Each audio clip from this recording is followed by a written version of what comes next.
was ground up, and it started with the powertrain. We're not really into covers and decorative things that you put over and hide. We're really more into the functionality. What you see is actually what works. And that's why we believe that the engine should be out front and proud. The concept here was to design the engine such that it was stiff enough to be the central member of the frame.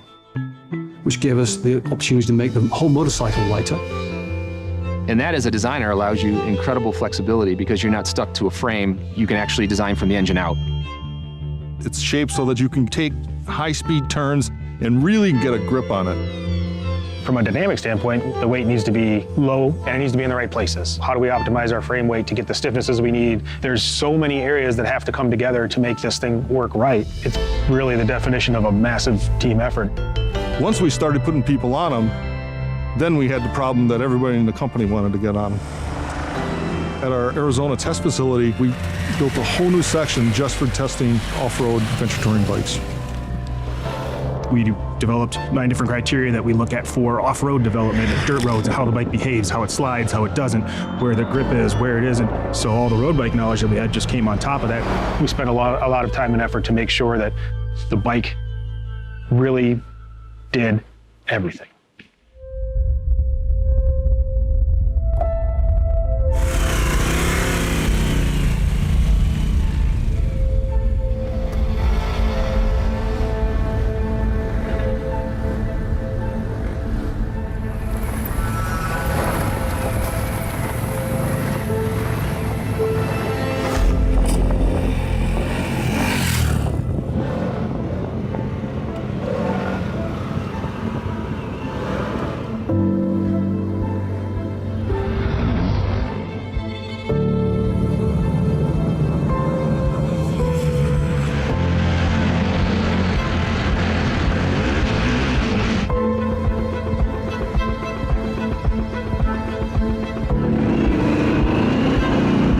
Impressed. We've given the engineers the freedom and creativity to come to this space, and they've really expressed themselves. They've found it almost like an intellectual challenge, and they've done an exceptional job of really reinterpreting adventure touring for Harley-Davidson.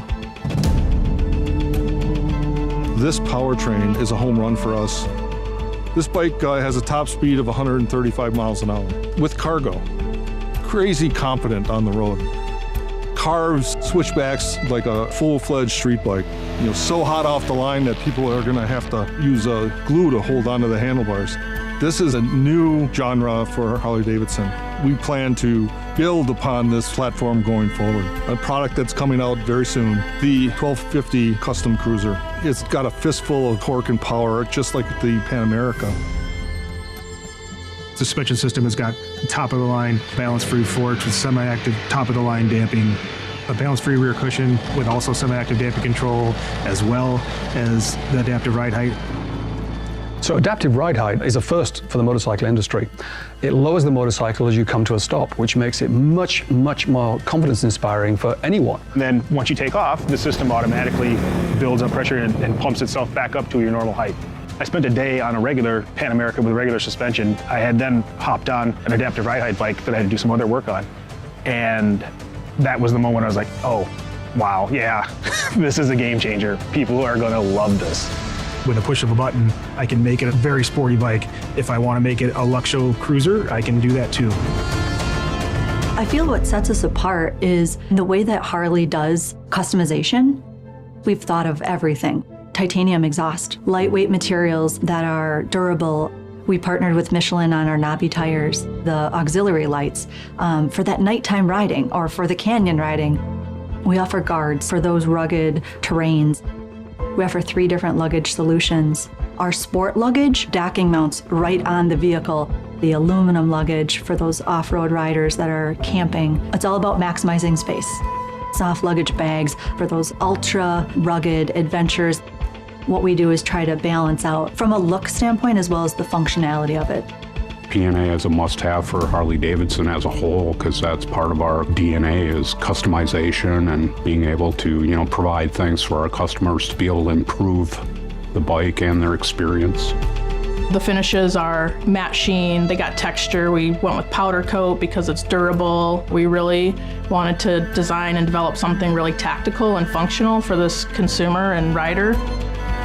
I think from a styling and color, material, finish, graphic standpoint, we always look to the past. You know, Harley has such a strong brand identity that we have to look back and, you know, make sure we're nodding to it or also just inspire from it.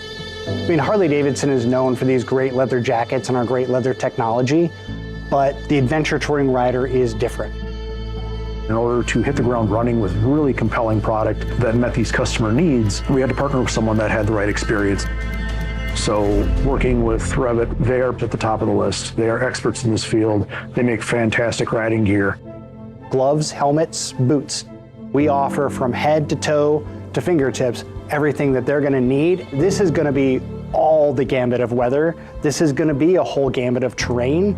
So we put that focus on a textile garment in that it brings us a real versatility in waterproofing, in venting. We've gone through a lot of work to really show up with the right stuff to meet these customers at their expectations and then exceed them.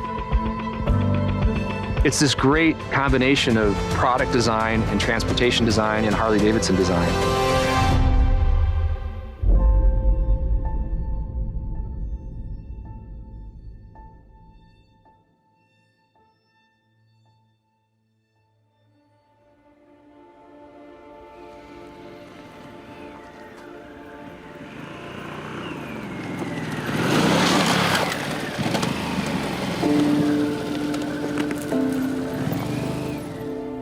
You know, the first cafeteria napkin sketches that led to this thing.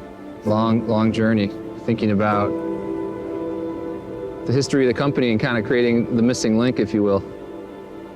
And now here we are in 2021 with everything that's going on in the world and all the change, and Harley-Davidson is back off-road. To be a small part of that story is, that's pretty exciting. The paved road is one thing. It has its poetry and its moments and its romance, but it doesn't get you here,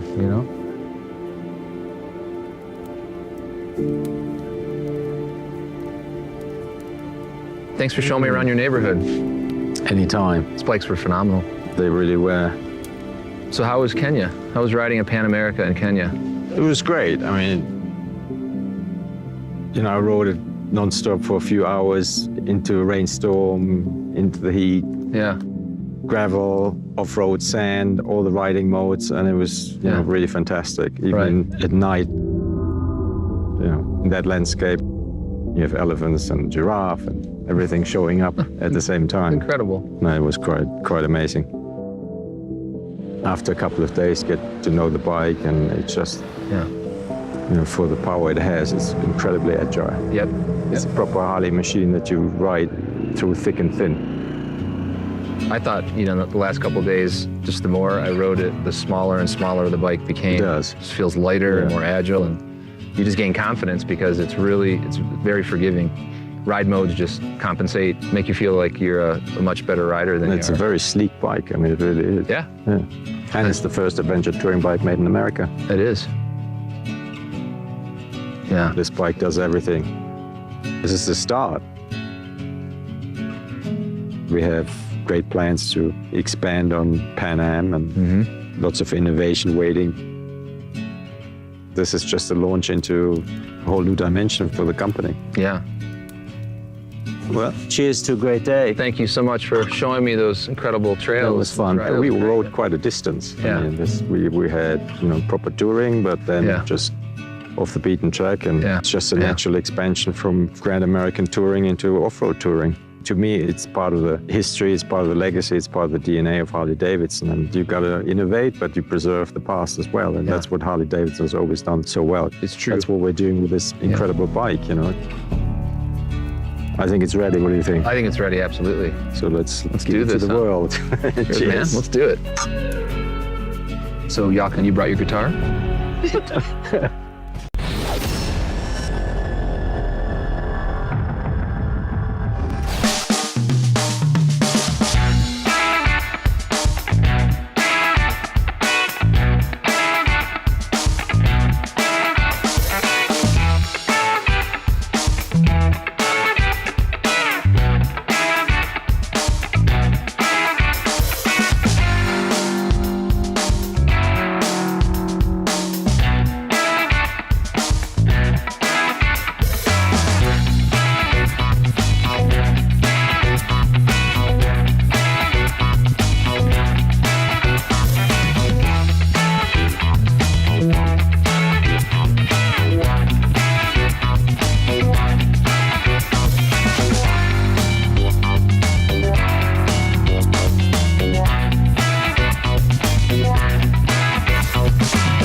Born to Ride is brought to you in part by 866 Law Friend.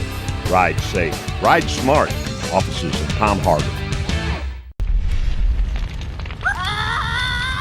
Born to Ride.